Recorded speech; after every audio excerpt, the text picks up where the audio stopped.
Buenas noches y bienvenidos a Signo Pesos, la economía al alcance de su pantalla. Estos son los temas claves de hoy. Otra semana de volatilidad. La situación económica en Estados Unidos y Europa, al igual que la cercanía de nuevas medidas sobre tasas de interés, trajeron más incertidumbre esta semana a los precios de las acciones, las divisas y otros mercados. Analizaremos el tema con Felipe Campos de Alianza Valores y Fiduciaria. Acuerdo para bajar las tarifas. El gobierno, la comisión reguladora y los voceros de las empresas generadoras de electricidad llegaron a fórmulas que permitirán reducir las tarifas de este servicio. ¿Desde cuándo se verá? Ya les contamos los detalles de los anuncios. Deuda sí, pero sin ahogarse. Aunque muchas veces es necesario recurrir a créditos, hay que tener cuidado para no terminar enredado. Esta noche nos acompaña Eduardo Suescún, gerente de sostenibilidad e inclusión financiera de Mi Banco Colombia, para hacernos recomendaciones.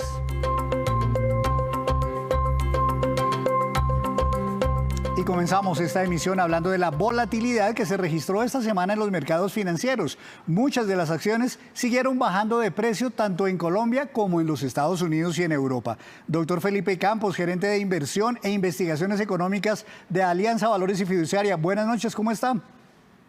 Henry, muy buenas noches. Muchas gracias por la invitación, estoy muy bien. A usted, doctor, por su tiempo. Doctor Campos, ¿por qué esta semana tanta volatilidad? Hoy, solamente para mencionar en la Bolsa de Valores de Colombia, algunas acciones subieron 10% o más, otras bajaron 10% también. ¿Qué está pasando? ¿Por qué se mantiene tanta incertidumbre? Bueno, siguen siendo los mismos dos culpables de todo el año. Esta semana salió la inflación en Estados Unidos y hay una expectativa, o había una expectativa de que se redujera rápido. La inflación en Estados Unidos está cayendo, pero en cámara lenta, así que sigue por encima del 8%. Y se mezcla esta preocupación de inflación que la tiene Estados Unidos, más moderada como la puede tener, por ejemplo, una región europea, que se espera inflaciones de doble dígito de aquí a que termine el año, o una región latinoamericana que también tiene sus digamos, países en diferentes situaciones, se une al final de la semana. Teníamos un problema de inflación y al final de la semana tenemos noticias otra vez de la posible recesión global. Es un par de noticias. Una, parece que Estados Unidos, que ya lleva 2 trimestres negativos, ¿usted se acuerda, Henry, toda esa discusión, que si 2 trimestres negativos es una recesión o no? Bueno, Estados Unidos parece que va para el tercer trimestre negativo. O sea que ya la discusión de si hay una recesión o no global parece que es más bien cómo la vamos a tener que sortear. Y el mismo día, este final de la semana, FedEx, que es como obviamente la compañía de transporte más grande del mundo y es una gran señal de cómo está la economía mundial, dio malas noticias y dijo, creemos que se viene una recesión a nivel global. Entonces estamos manejando esas dos pelotas que siguen en el aire, que son inflación, que no quiere ceder rápidamente, y la expectativa de que la recesión ya está comenzando y nos va a acompañar los próximos trimestres. Uno podría presumir que si en Estados Unidos, según los pronósticos, van a seguir creciendo a cero durante los próximos meses o trimestres, o eventualmente incluso decrecer en países, digamos, emergentes como el nuestro, ¿la cosa puede ser peor para el próximo año? No, digamos que hay un elemento que también se ha caracterizado este año. Entonces de pronto uno dice, vea, es que el dólar está en 4.400 o 4.500 y esto es lo peor del mundo, pero en realidad el mismo dólar muestra que la región latinoamericana le ha ido muy bien en el año. La devaluación en Colombia, de hecho, es la mitad de la devaluación europea y la tercera parte, la cuarta parte de la devaluación, por ejemplo, del yen japonés. O sea, este es un año bueno y entre otras cosas es porque Latinoamérica tiene, obviamente, dos elementos que le han ayudado mucho, es las materias primas, que igual muy cerca de una recesión con un petróleo cerca de 100, pues está muy bien, y adicionalmente la lejanía de la guerra. Entonces, es muy posible que en un camino, una desaceleración económica, a todos nos afecte, pero lo más probable es que la región latinoamericana el próximo año aguante números positivos. Entonces, esta es una recesión, imagínense, Henry, como la del 2008, que era más de países desarrollados que de países emergentes, pero todos nos vamos a sentir. El petróleo sigue también presentando mucha volatilidad después de estar hace unos meses en niveles de 115, 116, hasta 120. Lo hemos visto bajar a niveles de 85 aproximadamente, hoy otra vez por encima un poco de los 90. ¿Por qué está tan volátil el precio de esta materia prima? El petróleo está entre la espada y la pared. ¿Cuál es la espada? Pues que hay unos problemas de oferta enormes, no solamente ocasionados por la guerra, sino ocasionados pues porque llevamos una década sin invertir en petróleo y ni siquiera a estos precios los países están invirtiendo en petróleo. Entonces, pinta para una escasez de petróleo no de unos años, sino de casi una década. O sea que eso los mantiene al alza y obviamente la expectativa del cierre de año en Europa y los conflictos con Rusia también ayudan, pero por el otro lado se tiene una expectativa de una desaceleración económica que afecta a la demanda, que hace que la demanda de petróleo también caiga. Entonces el petróleo, que yo creo que de hecho es una muy buena señal porque es el último activo en caer, es el que más se aferra, es el último en subir cuando hay un ciclo económico y es el último en caer cuando ya la recesión es inminente. Entonces el petróleo está poco a poco desacelerándose y muy posiblemente, digamos, los próximos trimestres va a ir a niveles inferiores. Pero yo sí quisiera dejar un mensaje y esto es muy importante para Colombia y para los países similares a Colombia. Si terminamos esta recesión los próximos 6 o 12 meses y ustedes ven que el petróleo, imagínense un escenario súper negativo, vamos que el petróleo cayó a 60 o $65, estaríamos hablando de la primera recesión en 100 años de historia que no hace que el petróleo baje a los 40 o a los 30 o a los $20. Entonces, el mensaje que estoy tratando de decir es, si hay una expectativa de que el precio del petróleo siga cediendo ante los problemas de la recesión que se está avecinando a nivel global, pero está muy fuerte. Y eso quiere decir que cuando terminemos la recesión es muy posible imaginarse el petróleo por encima de 100 o como dicen algunos analistas, incluso en 200. O sea que son las dos caras de la moneda. Los próximos 6 meses va a estar débil, pero está aguantando muy bien para el entorno que estamos viviendo a nivel global. Bueno, pues que el petróleo siga subiendo seguramente es muy bueno para Colombia que exporta algo de petróleo y seguramente también es bueno que el dólar en ese sentido suba entonces, porque ha estado muy alto ciertamente, el dólar se fortalece frente a muchas monedas, pero en Colombia uno lo ve todavía en niveles de 4.400. ¿Qué está pasando ahí? Sí, el tema del dólar es muy interesante porque 4.400 es alto, o sea, uno no puede negar eso, pero 4.400, como les decía, la mayoría de los países en el mundo están sufriendo devaluaciones de 10, 15, 20% y lo de Colombia 4.400 es 8%. Entonces nos están tratando pasito a nivel internacional porque tenemos este tema de las materias primas, porque tenemos el tema de que estamos lejos de la guerra, tenemos adicionalmente un crecimiento económico muy fuerte, de todas formas Colombia particularmente, pero toda la región resistente. Entonces, a Colombia el dólar no se está subiendo tanto como debería, pero si uno está con una expectativa de entrar en una recesión, en las recesiones el dólar se sube. O sea que es muy posible que en algún momento, los próximos 6 meses, veamos petróleo a niveles, de nuevo, perdón, dólar de nuevo a niveles máximos históricos o por encima, por la misma situación. Pero lo que yo quisiera también dejar otro mensaje ahí es, si ustedes ven un dólar, no sé, a 4.800, 4.900, esos niveles que todo el mundo dice, pero que como que a nadie se anima a pronosticar, y piensen que esos niveles serían muy bajitos para la recesión y para el entorno global que se está viviendo. Porque aquí a nivel interno, claro, uno mezcla el dólar con todas las creencias o con todos los elementos que están pasando en el país. Pero el mensaje es, si Colombia termina estos próximos 6 o 12 meses con petróleo por debajo de 5.000, le fue muy bien porque estamos en una recesión económica global y eso pasa cada 8 o 10 años. Y a pesar de todo eso vamos a seguir viendo inflaciones muy elevadas, tanto en el mundo como en Colombia, doctor Campo. La inflación es muy interesante porque se está separando en dos. Hay países que ya están terminando el ciclo inflacionario, se están devolviendo despacio, pero ya están terminando. Entonces tenemos países como Estados Unidos que está devolviéndose despacio, pero es muy, digamos, sería muy raro que ya no hubiera tocado el techo. Países aquí en la región como Brasil, que tuvo inflaciones al 13%, ya lo tiene al 8%. O sea, uno ve que hay países que están girando, pero hay otras economías que la tienen más complicado. La región europea no va a girar los próximos 6 meses. Hay, como les decía, hay predicciones de inflación de doble dígito. Y Colombia está más hacia el lado europeo. Colombia tiene problemas de inflación, tiene nuevos anuncios además, tiene esos anuncios de la gasolina, tiene la discusión de salario mínimo que tenemos al final del año. Y tiene una cosa muy particular que está pasando. Si uno busca en todo el mundo qué países o regiones se parecen en términos de inflación, solamente por descartar a Europa y a Colombia, en donde el índice de precios del productor, que es el que pagan las empresas que traen los productos y que los venden, está creciendo a tasas del 30% en Colombia y en Europa. Y el índice de precios al consumidor al 10% en ambas situaciones. Somos países o regiones que todavía tenemos una carga en los empresarios o en los productores muy alta de inflación. Hace que sea difícil girar. Entonces, el giro en la inflación colombiana posiblemente no hasta el próximo año. Doctor Campos, la Andy ayer mostró una encuesta muy preocupante sobre cómo se ha congelado, digamos, los planes de inversión de las empresas por toda la incertidumbre, tanto mundial, pero sobre todo también aquí en Colombia, por la reforma tributaria y todo esto.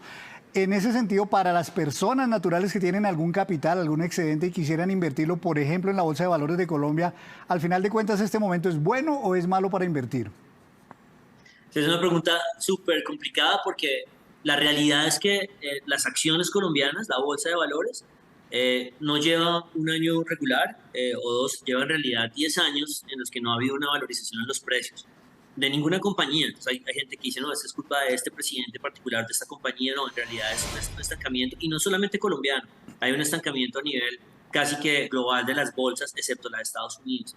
Entonces hay un elemento que es muy atractivo, y es como este cambio de ciclo que se está viviendo, en que las materias primas son fuertes y la gente está comenzando a mirar a Brasil con mucho interés y a México con mucho interés, y uno dice, ahí vamos a ir nosotros. Entonces a mí me parece muy interesante el momento para invertir en acciones para el largo plazo, pero dado que estamos a los próximos 6 meses para entrar en una recesión global, es posible que haya más volatilidad. Nos sabíamos que una recomendación que siempre tiene que ver obviamente con el perfil de riesgo de la persona. Las acciones son muy volátiles y, como les digo, hay una década que no ha sido una historia bonita de contar, pero nosotros sí creemos que el próximo semestre, o el semestre que estamos andando ya más bien, en camino a la recesión, las acciones pueden caer más, pero nosotros creemos que es una oportunidad muy, muy interesante para invertir en el largo plazo de la región latinoamericana y en Colombia particularmente. Pues doctor Campos, muchas gracias por ayudarnos a entender qué es lo que está pasando y cómo moverse como ciudadano común y corriente en medio de todo este panorama. Muchas gracias y nos veremos en una próxima oportunidad.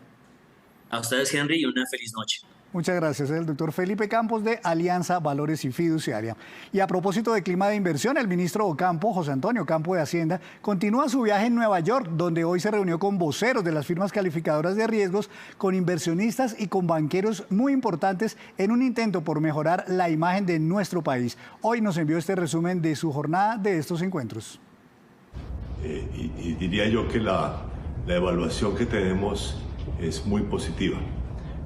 Ha habido una gran recepción, hemos podido explicar claramente la política económica del gobierno, tanto en materia de ajuste de la balanza de pagos como del ajuste fiscal, y creo que hemos tenido una buena recepción. Y yo señalaría en particular las reuniones con las calificadoras de riesgo, que son obviamente muy importantes en términos de nuestro acceso al mercado internacional. Y debo decir que las 3 reuniones que tuvimos con ellos también han sido muy positivas. O sea, creo que hemos podido dejar la imagen de que el gobierno tiene una política económica muy seria y que es oportuno seguir invirtiendo en Colombia. Hacemos así una breve pausa, pero cuando regresemos, espere, las movidas empresariales en las plataformas financieras de nuestro país. Ya viene Juan Fernández.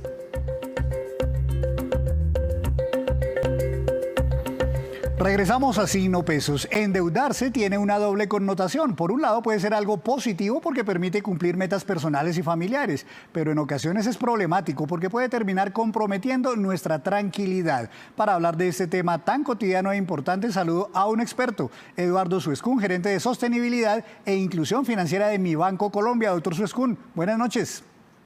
Hola Henry, muy buenas noches y buenas noches a todas las personas que se conectan a esta hora para escuchar estos consejos. Bueno, ¿en qué casos se justifica endeudarse? Bueno, Henry, esa es una excelente pregunta. Siempre nos estamos preguntando en qué momento realmente se justifica uno tomar una deuda, una entidad financiera o incluso de un amigo o de alguien más. Y la pregunta siempre debe ser ¿para qué? ¿Para qué nos estamos endeudando? Si va a ser una deuda productiva, algo que nos va a ayudar a que generar más dinero y que se va a pagar solo, o es una deuda de pronto de un antojo, como llamamos nosotros, créditos de consumo tradicional. Entonces, esa es la primera pregunta que nos debemos hacer, si realmente es de consumo o si va a ser un crédito productivo, porque son bien diferentes. Entonces, saber si va a ser un crédito de consumo, saber muy bien cuáles son mis ingresos, cómo lo voy a pagar, y hay mucha información que tenemos que sacar de del crédito antes de adquirirlo, y es el monto, la tasa de interés, las diferentes entidades financieras que me lo prestan, ¿verdad? Porque hoy en día realmente es muy fácil endeudarse. Plata hay por todos lados. La pregunta es ¿para qué y cómo me endeudo de la mejor manera? Una de las cosas que siempre recomiendan es mirar muy bien la capacidad de endeudamiento. Exactamente qué es eso y cómo yo sé cuál es mi capacidad de endeudamiento.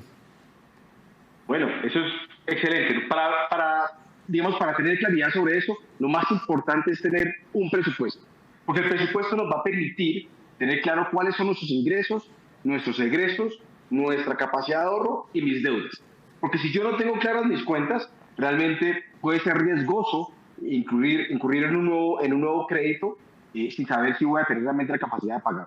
Entonces, lo más importante es tener claridad, tener un presupuesto, tener mis cuentas claras y a partir de ahí ya saber, a partir de saber cuánto cuesta mi crédito, quién me lo va a prestar, tener claramente también las fechas en las cuales debo pagar. Entonces, si tengo mis cuentas claras y tengo toda esa información clara, tener un crédito no se me va a convertir en un dolor de cabeza, sino que al contrario me va a ayudar a progresar y a mejorar mi calidad de vida.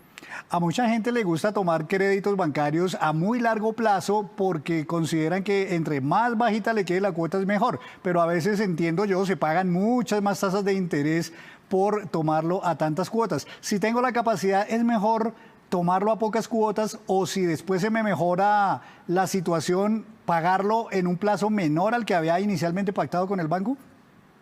Sin duda, Henry. Lo que nosotros recomendamos siempre es, si va a acceder a un crédito, sepa muy bien lo que les acabo de comentar, su presupuesto, su capacidad de pago, las cuentas claras y tenga claro que entre más largo sea el plazo al cual usted escoja tener ese crédito, va a pagar más interés. Entonces, lo mejor es tener un crédito y pagarlo cuanto antes. Así nos toca amarrarnos un poco el cinturón, pero pagar el menor plazo posible. Hay una cosa que, digamos, es indeseable, pero a mucha gente la verdad le sucede. Nadie está exento de que le ocurra. Y es que puede llegar un momento por alguna coyuntura en que me toca escoger o hago mercado o le pago la cuota al banco. En esas coyunturas difíciles, ¿qué es mejor? ¿A quién pagarle o a quién cumplirle primero? Bueno, Henry, esa es una pregunta difícil, porque ya cuando estamos en este punto en que me toca escoger si pago el mercado o si pago la cuota del banco, eso es una clara demostración y es un claro signo de sobreendeudamiento.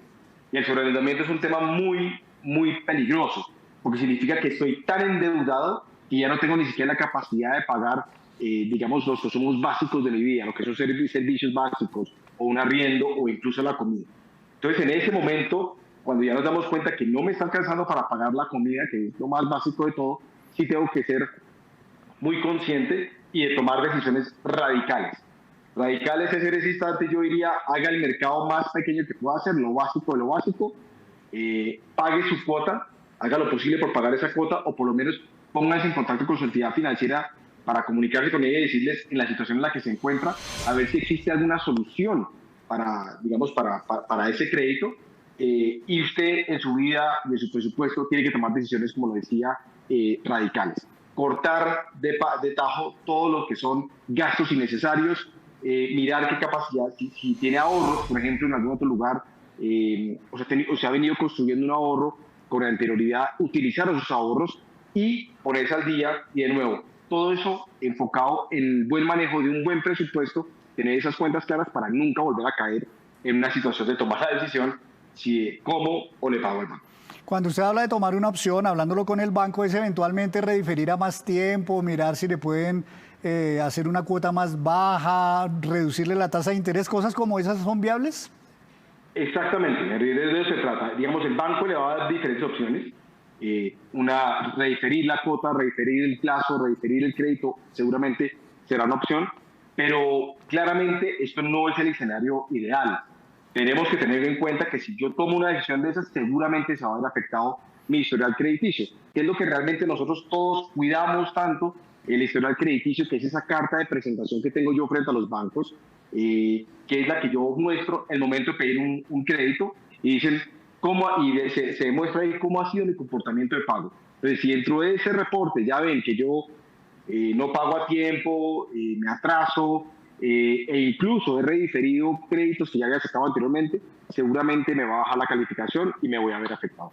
Usted mencionaba el peligro de sobreendeudarse y hay otra situación que también es peligrosa y en la que mucha gente incurre, que es sacar una deuda para pagar otra, sacar por ejemplo un avance de la tarjeta de crédito para pagar la cuota en el banco. Eso creo que es lo que le llaman jineteo. ¿Por qué es tan peligroso? el jineteo o la gimnasia financiera, se llama eso. Eso es el peor, digamos, ya ese es el peor de los escenarios. Realmente, ya cuando la gente saca un avance de una tarjeta de crédito que sabemos que tiene una tasa alta para pagar una cuota y sabemos que ese crédito, ese avance tiene, digamos, automáticamente se difiere a un cupo definido y eso se va dirigido a pagar otra deuda. El riesgo, eso ya es una clara signo de sobreendeudamiento y el tema es que se va a ahogar mucho más rápido de lo que ya viene, de lo que viene estando. Entonces, mucho cuidado con las tarjetas de crédito, es una recomendación que le hacemos a todo el mundo. Las tarjetas de crédito no es que sean malas para nada, son una gran herramienta, pero hay que utilizarlas de manera responsable. Mucha gente nos pregunta, ¿será que yo debo o no sacar una tarjeta de crédito? ¿Será que sí es bueno o será que es malo? Entonces, hay que tener un par de cosas, creo que son presentes en este caso. Uno, no todo el mundo necesita una tarjeta de crédito. Eso es una primera cosa. Segundo, sepa muy bien cómo utilizarla. ¿Cómo es un buen manejo de la tarjeta? Una tarjeta de crédito se puede manejar. Recordemos primero qué es una tarjeta de crédito. Una tarjeta de crédito es un préstamo que el banco nos hace a través de un plástico. Entonces no es la extensión del salario, no es una plática extra que me estoy ganando, no. Es un préstamo que me hace el banco a través de un cupo de crédito. Entonces tiene que ser manejado de manera con mucho cuidado, con mucha cordura. Entonces, a partir ya del buen manejo de la tarjeta, comprar cosas con tarjeta de crédito, si yo lo puedo mandar todo a una sola cuota, me estoy ganando unos días y lo pago a final de mes y dejo otra vez la tarjeta en cero. Eso me permite seguramente ganar puntos y tener un buen historial crediticio.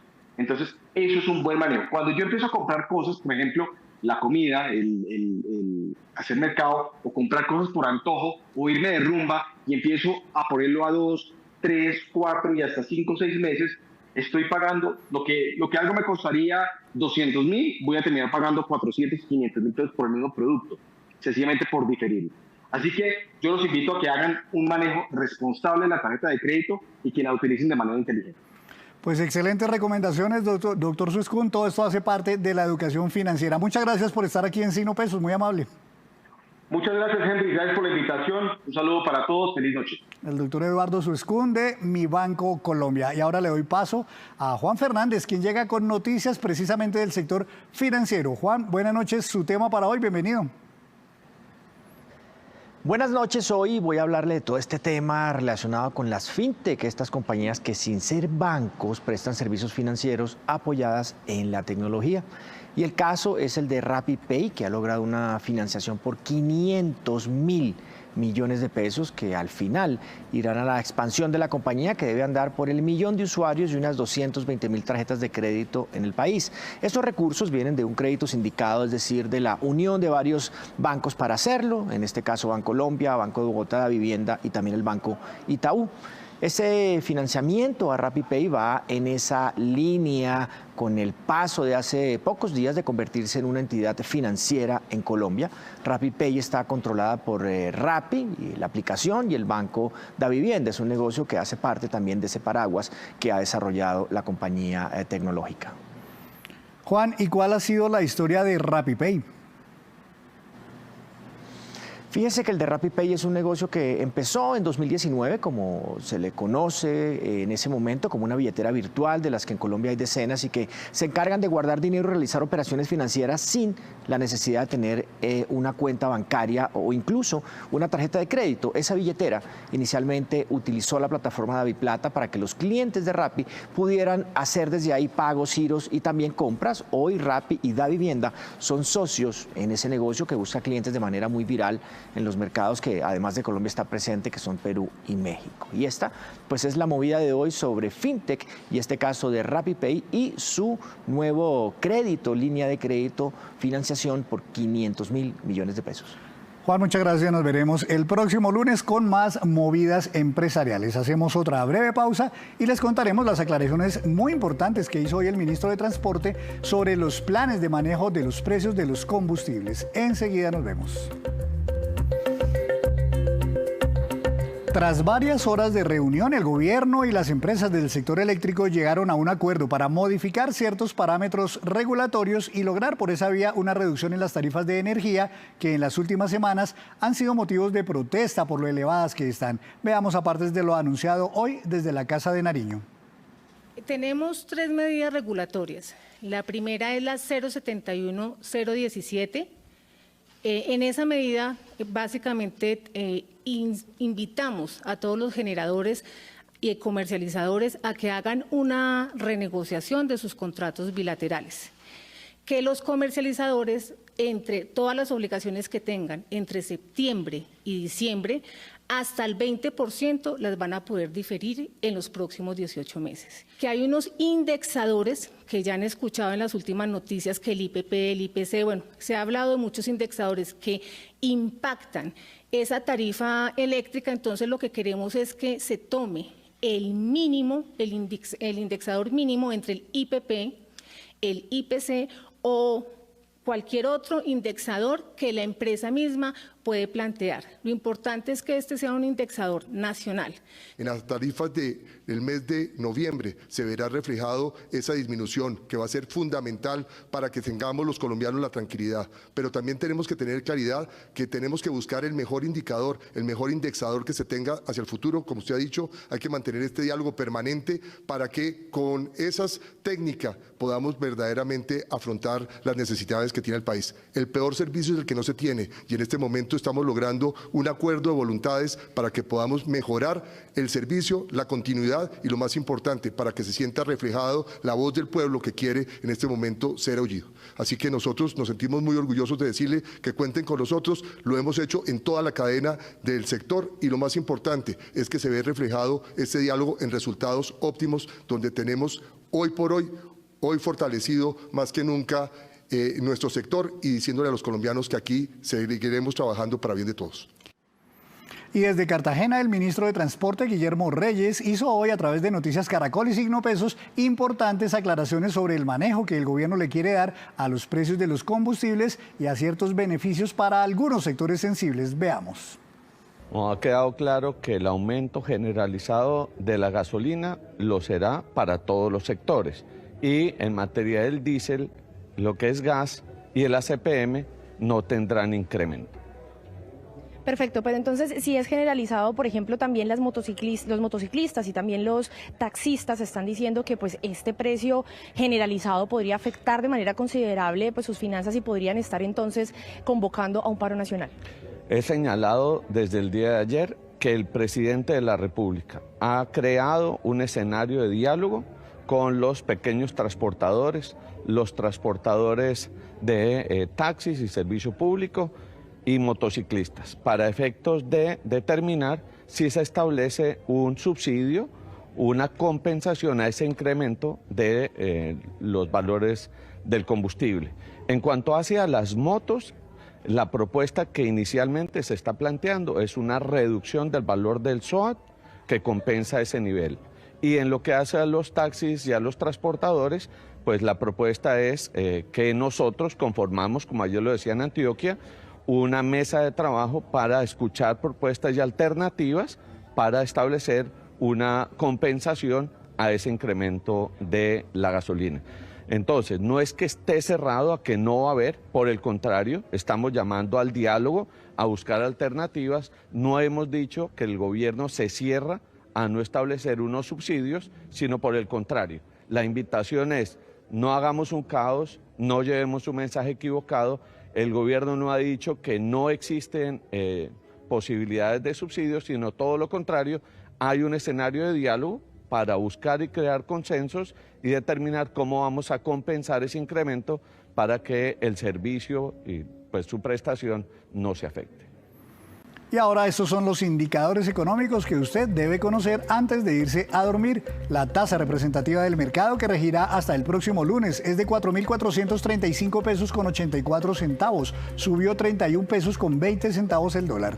El petróleo Brent, de referencia para Colombia, subió 0,56%. Se ubicó en $91 con 35 centavos por barril. El precio interno del café colombiano bajó y quedó en promedio a 2.325.000 pesos la carga.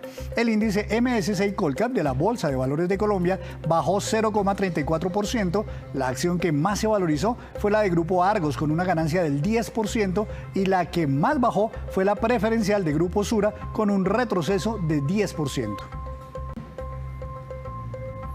Y ahora vamos con esta que es la cifra económica del día. 405,6 billones de pesos y corresponde al monto del presupuesto para 2023. Esto significa un aumento en el presupuesto de 3,6% para el próximo año comparado con este año 2022. Este monto incluye la adición de 14,1 billones de pesos aprobada esta semana por el Congreso. Y a propósito del presupuesto general de la Nación, antes de despedirnos los quiero dejar con este dato. Los 5 sectores que más recursos tendrán para gastos de funcionamiento y para inversión durante el próximo año son los siguientes: educación 54,7 billones de pesos, salud 50,2 billones, defensa 48,3 billones, hacienda 43,8 billones y trabajo 37, billones de pesos.